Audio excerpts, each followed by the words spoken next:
Good morning student, class inter. आज आपको हम अकाउंट का साझेदारी का प्रवेश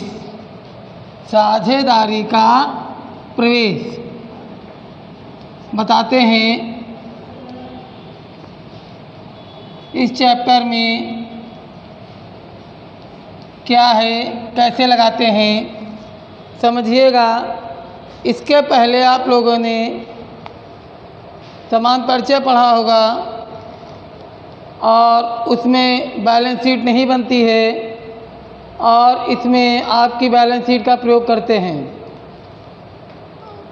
और अब आपको हम बताते हैं कि पहला क्वेश्चन लिखिए, ख्यात निकालने की विधियाँ। ख्यात निकालने की विधियाँ कितने प्रकार की होती हैं? ख्यात निकालने की विधियाँ कितने प्रकार की होती हैं? तो आप लिखेंगे पहली विधि। ख्यात निकालने की पहली विधि कौन सी होती है? औसत लाभ विधि। क्या होती है? औसत लाभ विधि।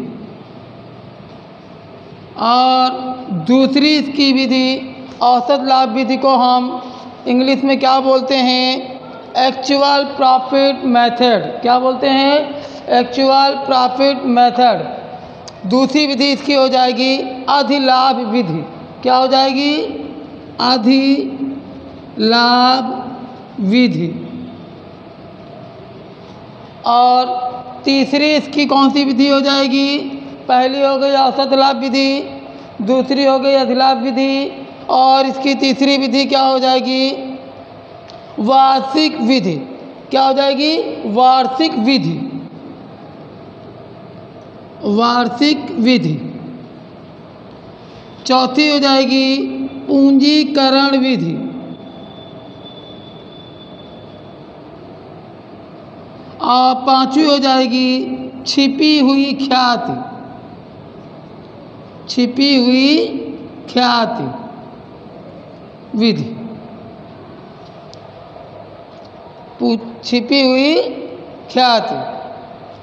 आप 5 विधि हो गई, औसत लाभ विधि, अधिलाभ विधि, वार्षिक विधि, पूंजीकरण विधि और छिपी हुई ख्याति। ये विधियाँ हम आपको इसलिए बता रहे हैं कि क्वेश्चन नंबर 5, 6, 7, 8, 9, 10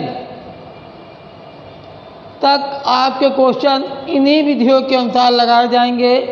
क्वेश्चन में पूछेगा कि औसत लाभ विधि द्वारा आप ख्याति निकालिए, अधिलाभ विधि द्वारा आप ख्याति निकालिए, वार्षिक विधि द्वारा आप ख्याति निकालिए, पूंजीकरण विधि द्वारा आप ख्याति निकालिए। और इन सब के फार्मूले आपके बुक में दिए हैं। एक्चुअल प्रॉफिट का फार्मूला क्या होता है? औसत लाभ विधि का फार्मूला आप लिखेंगे गुडविल बराबर, पहला अगर आप लिखते हैं कि औसत लाभ विधि का फार्मूला क्या है? औसत लाभ विधि का फार्मूला क्या है? औसत लाभ विधि का फार्मूला क्या है? तो आप लिखेंगे गुडविल बराबर एक्चुअल प्रॉफिट। गुडविल बराबर आप क्या लिखेंगे? एक्चुअल प्रॉफिट का निकाल रहे हैं तो आप गुडविल बराबर टोटल प्रॉफिट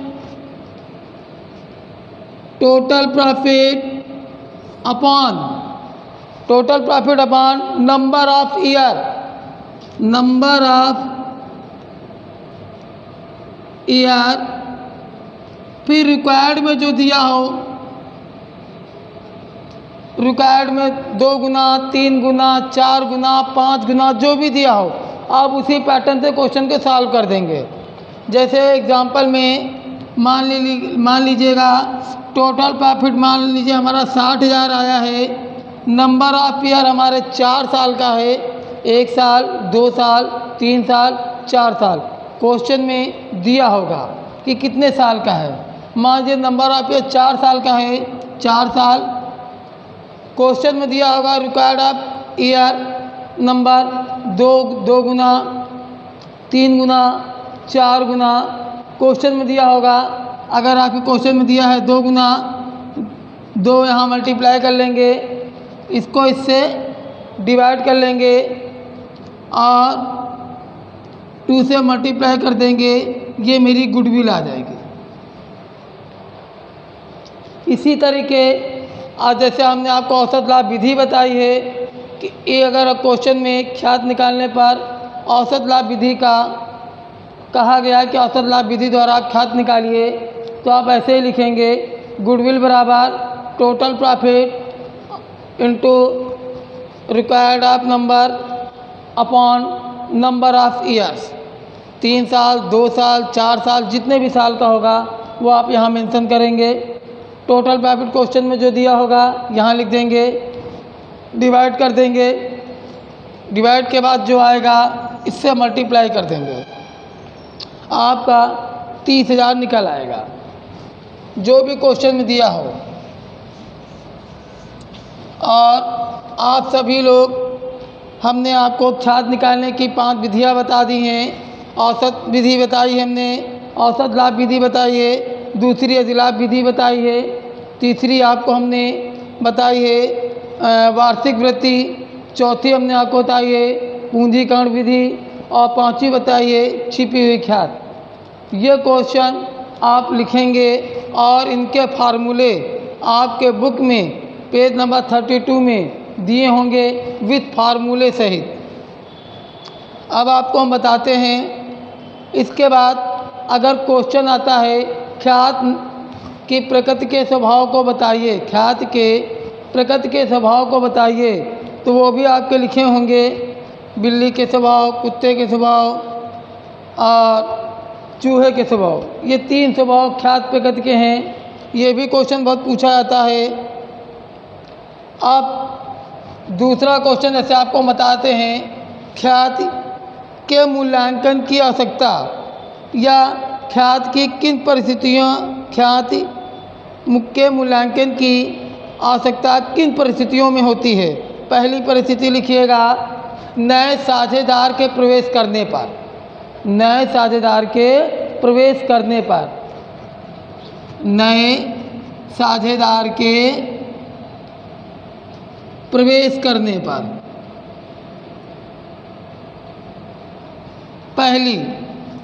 दूसरी प्रकार क्या हो जाएगा, किसी साझेदार के मृत्यु, किसी साझेदार के मृत्यु या अवकाश ग्रहण करने पर, किसी साझेदार के मृत्यु या अवकाश ग्रहण करने पर।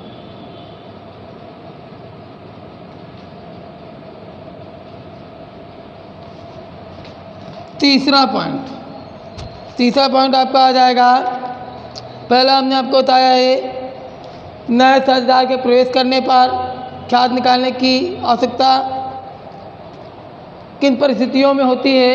क्वेश्चन आप लिख लीजिएगा, ख्यात निकालने की आवश्यकता किन परिस्थितियों में होती है।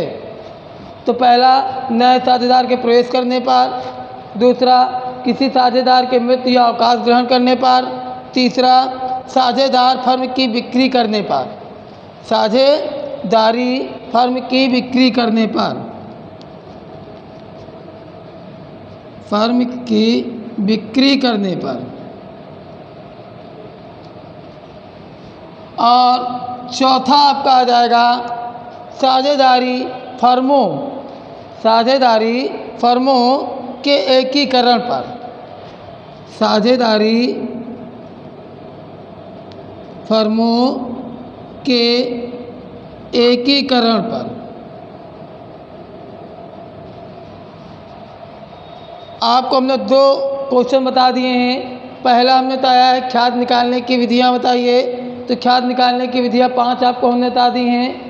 पहला औसत विधि, दूसरा अधिलाभ विधि और तीसरा पूंजीकरण, छिपी हुई ख्यात और वार्षिक वृत्ति। 5 विधियां बताई।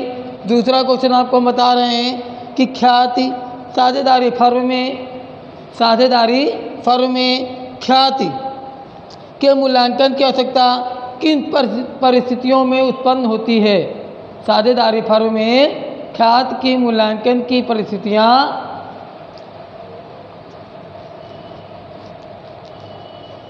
कब उत्पन्न होती हैं? तो पहला हो जाएगा साझेदार नए साझेदार के प्रवेश करने पर, दूसरा किसी साझेदार के मृत्यु या अवकाश ग्रहण करने पर, तीसरा साझेदारी फर्म की बिक्री करने पर, और चौथा साझेदारी फर्मों के एकीकरण पर। ये आपको हमने 2 बता दिए हैं, ये आपके कॉपियों में मेंशन होने चाहिए। अगला आपको हम बताते हैं कि इनकी विशेषताएं क्या होती हैं। ख्याति की कौन कौन सी विशेषताएं होती हैं? इसे व्यापार पृथक नहीं किया जा सकता। ख्याति से अगर आपको क्वेश्चन में आता है कि ख्याति की निम्नलिखित विशेषताएं, तो पहला आप लिखेंगे नंबर 1, इसे व्यापार से पृथक नहीं किया जा सकता ख्याति को। दूसरा, ख्याति की स्थिति, स्वामी की समृद्धि, संस्था, कर्मचारियों की दक्षता आदि पर निर्भर करती है। ये भी आपके पास क्वेश्चन होगा। फिर ख्याति के मूल्यांकन को प्रभावित करने वाले कारक बताइए। ख्याति, तीसरा क्वेश्चन लिखेंगे, ख्याति के मूल्यांकन को प्रभावित करने वाले कारक बताइए।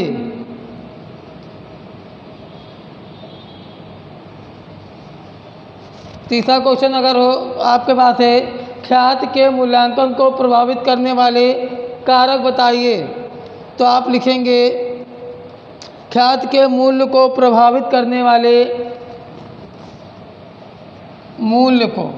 ख्याति के मूल्य को प्रभावित करने वाले कारक बताइए, तो आप लिखेंगे ख्याति के मूल्य को प्रभावित करने वाले कारक निम्नलिखित हैं। ख्याति के मूल्य को प्रभावित करने वाले कारक निम्नलिखित हैं। पहला कारक क्या होगा? पहला हो जाएगा व्यापार का स्थान। क्या हो जाएगा? व्यापार का स्थान। दूसरा आपका क्या हो जाएगा? आपको आंसर में लिखना है, पहला व्यापार का स्थान, दूसरा व्यवसाय की प्रकृति, तीसरा आपका हो जाएगा एका व्यापार का प्रबंध, तीसरा व्यापार का प्रबंध, और चौथा आपका हो जाएगा व्यवसाय की जोखिम और अनिश्चितता। व्यवसाय की जोखिम और अनिश्चितता। 4 पॉइंट हो गए हैं। पांचवा आप लिख सकते हैं व्यवसायी का व्यक्तित्व। पांचवा आप लिख सकते हैं व्यवसाय का व्यक्तित्व, और छठा लिख सकते हैं पूंजी की मात्रा। पूंजी की मात्रा। आपके कितने पॉइंट हो गए? 6। क्वेश्चन क्या था? ख्याति के मूल्य को प्रभावित करने वाले कारक बताइए। ख्याति के मूल्य को प्रभावित करने वाले कारक निम्नलिखित हैं। पहला व्यापार का स्थान, दूसरा व्यवसाय की प्रगति, तीसरा व्यापार का प्रबंध और चौथा व्यवसाय की जोखिम व अनिश्चितता। पांचवा आपका आ जाएगा व्यवसाय का व्यक्तित्व, और छठा पूंजी की मात्रा। 6 पॉइंट आपको हमने बता दिए हैं और 3 क्वेश्चन हो गए हैं। आप लोग ये कॉपियों में करिएगा। इसके बाद आपको हम बताते हैं व्यापार ख्याति के बारे में। आपको बता दिया पहला क्वेश्चन आपको हमने बता दिया, ख्याति कहते किसे हैं। अगर आपके क्वेश्चन में आता है ख्याति है क्या, तो आप लिखेंगे ख्याति एक अदृश्य स्थायी संपत्ति है। ख्याति क्या है, अगर क्वेश्चन में आता है अति में ख्याति किसे कहते हैं, ख्याति किसे कहते हैं, तो आप आंसर में लिखेंगे ख्याति एक अदृश्य संपत्ति है। ख्याति एक अदृश्य संपत्ति है। ख्याति का सृजन एक प्रक्रिया के रूप में होता है। ख्याति एक अदृश्य संपत्ति है और ख्याति का सृजन एक प्रक्रिया के रूप में होता है, जिसका मूल्य तो होता है, जिसका मूल्य तो होता है, पर इसे देखा और छुआ नहीं जा सकता। छोटा सा टॉपिक लिख दीजिए, अति में आता है ख्याति किसे कहते हैं, तो आप लिखेंगे ख्याति एक अदृश्य स्थायी संपत्ति है। ख्याति जो है एक अदृश्य स्थायी संपत्ति है, इसे देखा नहीं जा सकता और ना छुआ जा सकता है। ख्याति का सृजन, ख्याति का सृजन प्रक्रिया के रूप में होता है। ऐसे तो इनकी परिभाषाएं भी बहुत हैं, सब लोग अलग अलग मतों में दिए गए हैं। लालडीन ने कहा है ख्याति एक लाभ है जो व्यवसाय के संबंध एवं प्रसिद्धि से उत्पन्न होती है। जितने सब और जे ओ मागी के अनुसार कहा गया है ख्याति शब्द से अभिप्राय मूलतः, ख्याति शब्द से अभिप्राय मूलतः एक व्यवसाय के भविष्य के लाभ अर्जन करने को क्षमता से है। जितने परिभाषा भी दी गई है। अब आपको हमने 4 क्वेश्चन बता दिए हैं। पहला हमने आपको बताया था ख्याति निकालने की विधियाँ, दूसरा हमने बताया था ख्याति निकालने की विशेषताएँ, तीसरा हमने आपको बताया था कि ख्याति किन किन परिस्थितियों में निकालने की आवश्यकताएँ होती हैं। चौथा हमने बताया ख्याति किसे कहते हैं, ये आप क्वेश्चन कर लीजिएगा। और इससे पहले हमने आपको बताया था कि एक ख्याति के प्रगति आता है। ख्याति के प्रगति के स्वभाव को बताइए, तो उसमें कुत्ता, बिल्ली, चूहा, ये 3 स्वभाव होते हैं। ये 3 स्वभाव अधिकतर आपके क्वेश्चन में पूछे जाते हैं कि ख्याति निकालने के प्रगति के स्वभाव बताइए ये। और एक सबसे पहले मैंने समझाया था कि ख्याति निकालने की विधियाँ बताइए, 5 विधियाँ। वो 5 विधियाँ आप लोग लिखेंगे और उनके फार्मूले लिखेंगे। फार्मूले लिखेंगे या याद करेंगे, क्योंकि आगे चल के क्वेश्चन नंबर 5, 6, 7, 8, 9, 10 उसी बेस पे लगेंगे। आपको हम 2-4 सवाल बताएंगे, आप लोग करिएगा।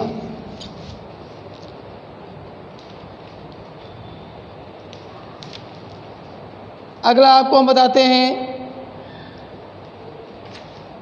क्वेश्चन, बुक में देखिएगा क्वेश्चन नंबर 5, और इसमें कौन कौन से खाते बनते हैं ये आप समझ लीजिएगा। ख्याति प्रवेश में पहला बनता है पुनर्मूल्यांकन खाता। पहला क्या बनता है? पुनर्मूल्यांकन खाता। दूसरा क्या बनता है? साझेदारी खाता, पार्टनर कैपिटल अकाउंट। तीसरा बनता है कैश या बैंक अकाउंट। चौथा बनता है बैलेंस शीट, जिसे बोलते हैं आर्थिक चिट्ठा। ये 4 खाते आपके बनते हैं। और जो क्वेश्चन में पूंजी दी होती है, हम जो यहाँ पे पूंजी निकालते हैं कैपिटल में, जो हम पूंजी निकालते हैं उसी पूंजी को हम बैलेंस शीट में दिखाते हैं। अब आपको हम बताते हैं कि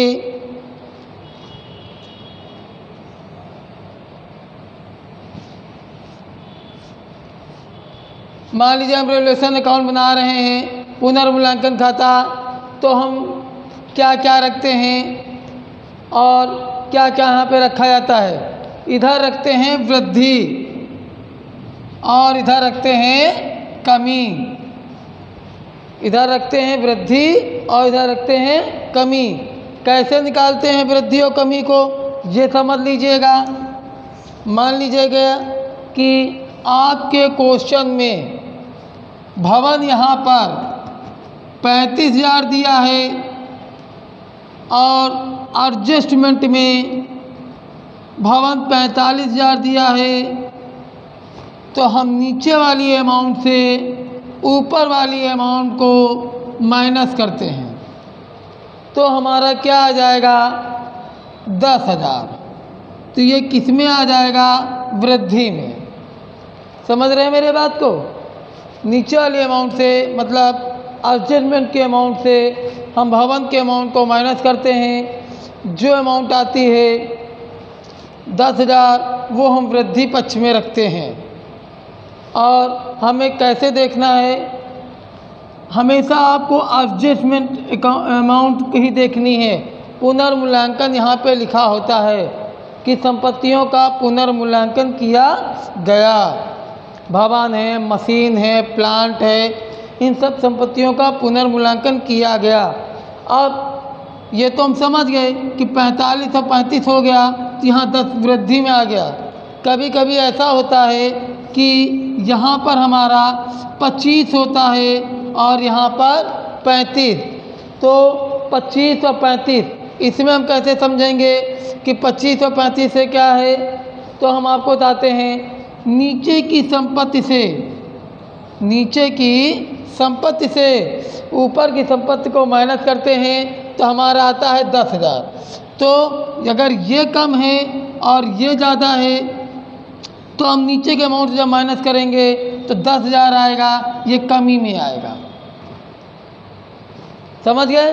कमी वृद्धि कैसे हम निकालते हैं। नेक्स्ट आपको बताते हैं कि अदत्त इधर आते हैं, पूर्वदत्त इधर आते हैं और सारे संपत्तियों के ह्रास इधर आते हैं। अगर क्वेश्चन में दिए हैं तो देनदारों का ह्रास इधर, लेनदारों का ह्रास इधर।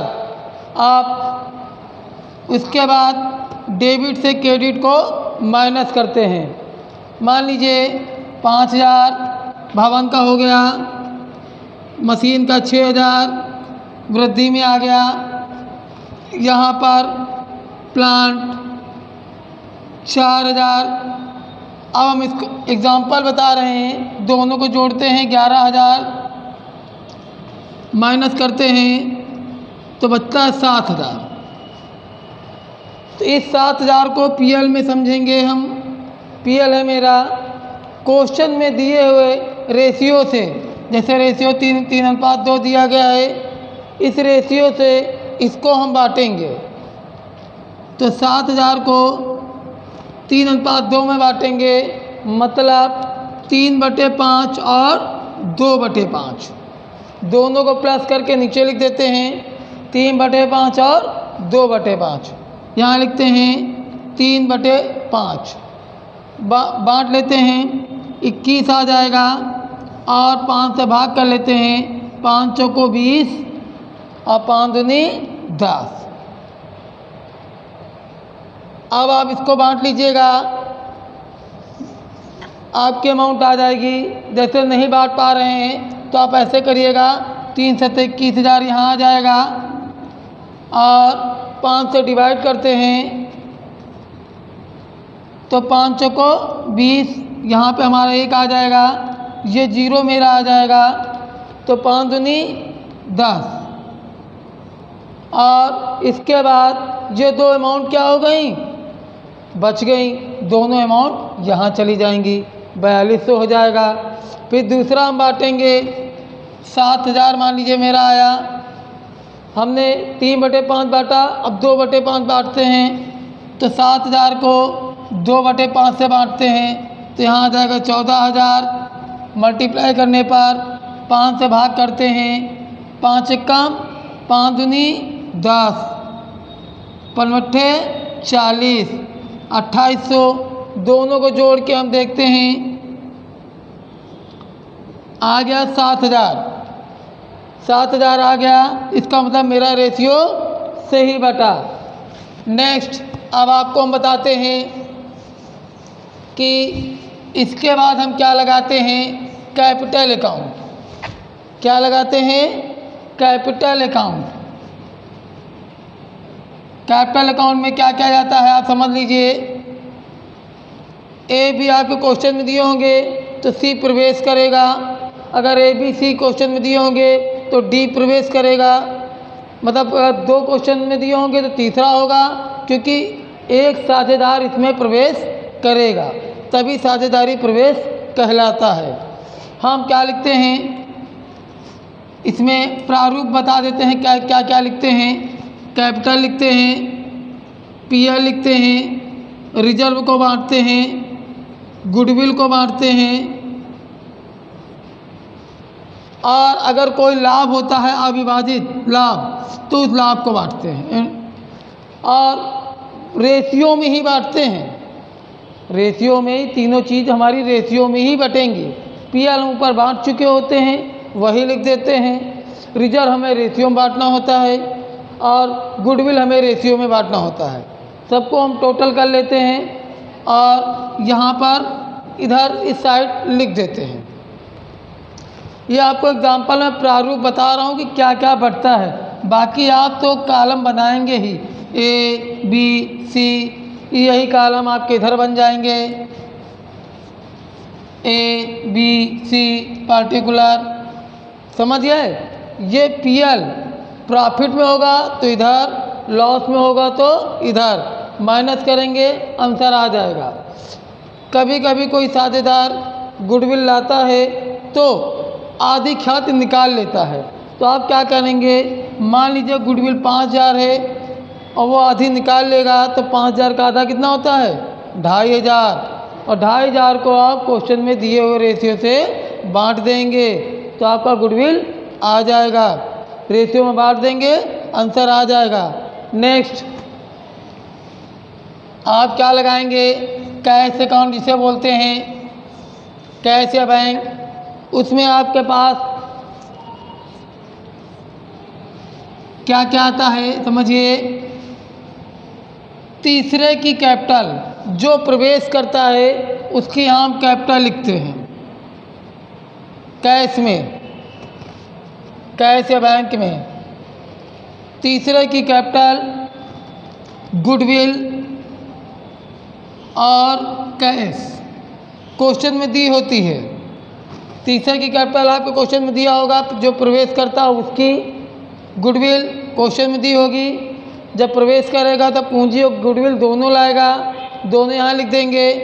कैश आपके क्वेश्चन में दिया होगा, तीनों को हम टोटल कर लेंगे और यहीं पे लिख देंगे कैश हो जाएगी, कैश या बैंक। अब आप बैलेंस शीट लगाते हैं तो बैलेंस शीट जैसे लगाते हैं वैसे ही लगाएंगे, थोड़ा सा चेंज है वो आपको हम बताते हैं कि 2-3 पॉइंट आपको चेंज करके रखने हैं, बाकी आपके सारे पॉइंट वही रहेंगे बैलेंस शीट के। आप यहाँ पर कैपिटल वो लिखेंगे जो आप क्वेश्चन में इसके पहले निकाले होंगे, जो आपने क्वेश्चन में निकाला होगा। ए बी सी, जो भी A B C D E, जो भी जितने भी पार्टनर होंगे उनकी आपने कैपिटल निकाली होगी, वो आप यहाँ पे लिख देंगे। और आउटस्टैंडिंग जैसे लगते हैं वैसे लिख देंगे।